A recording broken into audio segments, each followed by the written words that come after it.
Você sabe o que é a prescrição em perspectiva, prescrição virtual ou prescrição pela pena hipotética?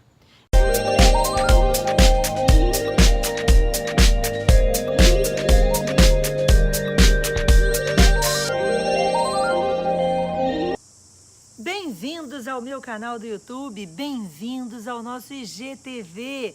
Bom, nós vamos dar início agora a uma série de vídeos, gente, vídeos rápidos e simples a respeito de temas que sejam temas ou polêmicos, ou temas relevantes na sua preparação para concurso público, ou até mesmo para o exercício da advocacia criminal. Você que dá os primeiros passos na advocacia criminal, vai que você se depara com um caso concreto em que essa discussão que a gente travou aqui possa fazer a diferença. E aí, reparem, o nosso primeiro tema é a prescrição virtual, prescrição em perspectiva ou prescrição pela pena hipotética. Você sabe o que é a prescrição em perspectiva, prescrição virtual ou prescrição pela pena hipotética? Gente, esse tema é um tema que, primeira coisa, gente, já tem uma súmula do STJ. O STJ tem lá o enunciado 438, que diz o seguinte: que não acarreta a extinção da punibilidade a prescrição virtual, prescrição em perspectiva, prescrição pela pena hipotética. Então, ele não aceita a extinção da punibilidade por essa modalidade de prescrição. Mas é lógico. E por que é lógico, gente? Porque não existe essa modalidade de prescrição enquanto causa extintiva da punibilidade. A prescrição virtual não é uma causa extintiva da punibilidade dentre as várias hipóteses de prescrição que você conhece no direito penal. Então, a gente enxerga dentro da prescrição da pretensão punitiva, a prescrição da pretensão punitiva propriamente dita, a prescrição superveniente, a prescrição retroativa, não é isso? E tem ainda, além da prescrição da pretensão punitiva em suas várias modalidades, a prescrição da pretensão executória. Mas dentre todas elas, não existe uma prescrição virtual. Então, afinal de contas, o que é isso? Gente, a prescrição virtual ou prescrição pela pena hipotética, prescrição em perspectiva, ela não leva em consideração a pena em abstrato aplicada ou prevista para o crime praticado pelo indivíduo. Ela, na verdade, é uma hipótese de projeção futura. Nós sabemos que existe a prescrição retroativa, certo?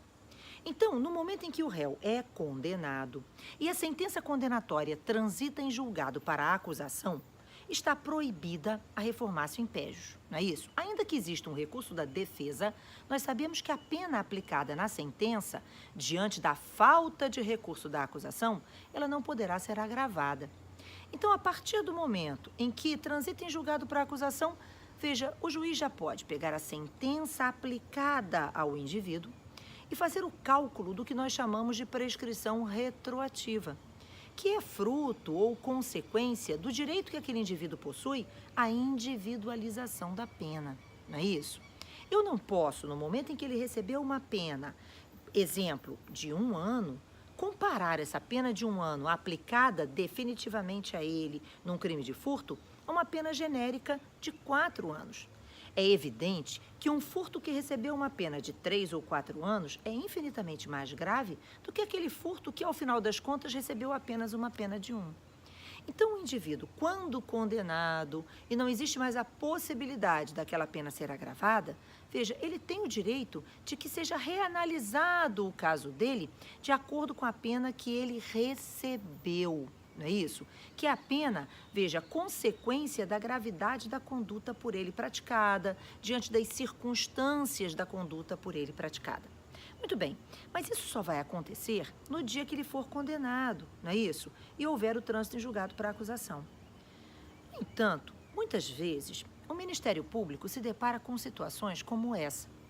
Ele recebe os autos de um inquérito policial ou outras peças de informação, e analisando aquele caso concreto, ele verifica o seguinte: o crime ainda não está prescrito pela pena abstratamente cominada ao delito.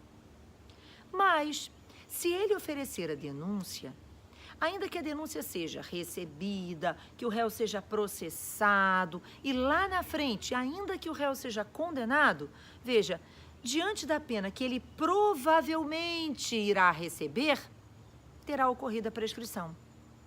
Então o Ministério Público pensa, será que esse processo é útil? Pois é. No momento, gente, em que se verifica que, na verdade, lá na frente, ainda que condenado o réu venha a ser, veja, nada restará desse crime, porque a prescrição retroativa vai ser reconhecida e todos os efeitos desse delito serão apagados em razão de uma das modalidades de prescrição da pretensão punitiva, para que este processo, pensa o MP.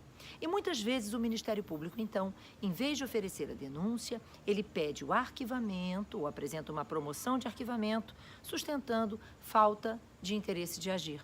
Por quê? Porque o processo não é útil, já que se vislumbra numa projeção da pena que talvez este indivíduo receba se for condenado, já estará prescrito.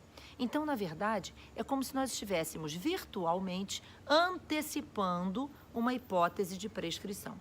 Mas, novamente, neste momento processual, isso não acarreta a extinção da punibilidade.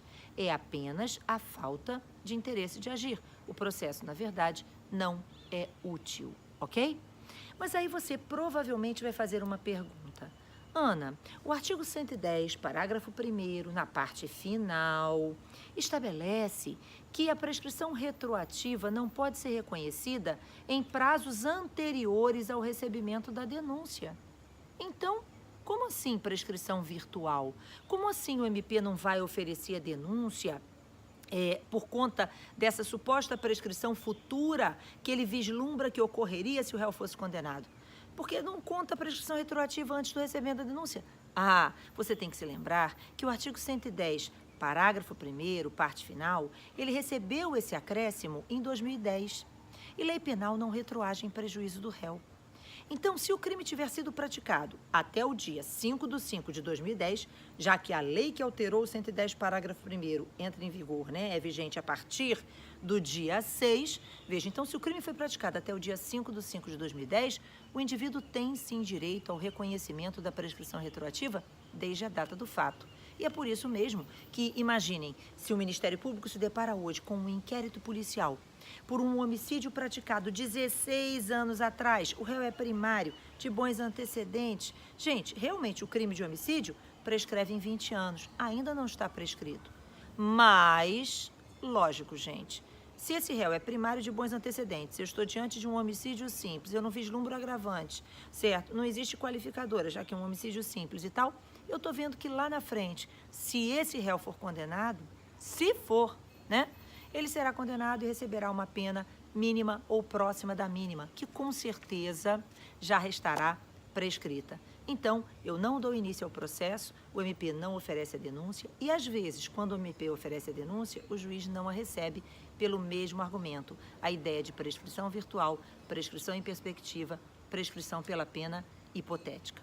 Ana, e a súmula do STJ? Gente, a súmula do STJ não é vinculante. Vários juízes ainda reconhecem a figura da prescrição virtual. Vários membros do MP optam por não oferecer a denúncia em razão da prescrição virtual. Então, se você é advogado, alegue isso em sua resposta à acusação.